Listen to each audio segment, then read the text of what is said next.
लेके बड़े बड़े पिचकारी हो।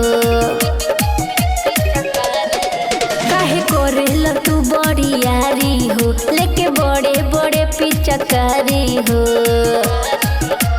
पूछला पतू कहेला ना सवाल होई रे। होली में भला ही वाला होई रे। भौजी लोग के खलका हलका लाल होई रे।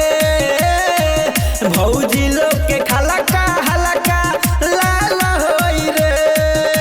बवाल बा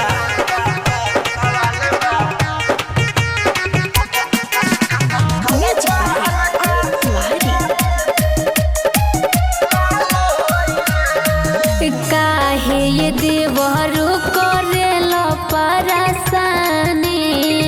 भल ही तू डाल लो ना कल पके पानी। बुझल हई रंगावा तो कहीं खपईबे करे।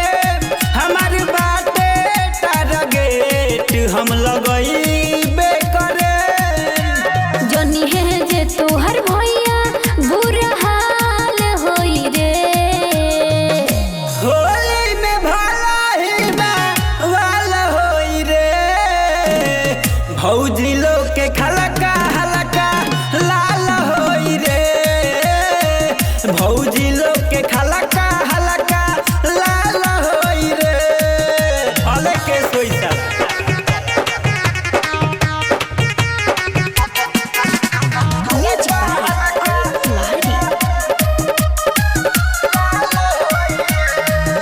बोले ल देवरू काहे तू तो चढ़ बढ़ हो। देहिया में लागे तहरा नइखे का डर हो। और पानिया पवन काहे डरी रे। हई बुलेट अपना मनावे के कारी रे। चाहत बाड़ तू जवन ना फिलहाल होई रे। होली में भला ही वाला होई रे।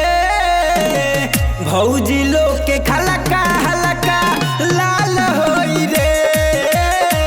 भौजी लोग के खलका हलका लाल होई रे। भले जेल खटम साल।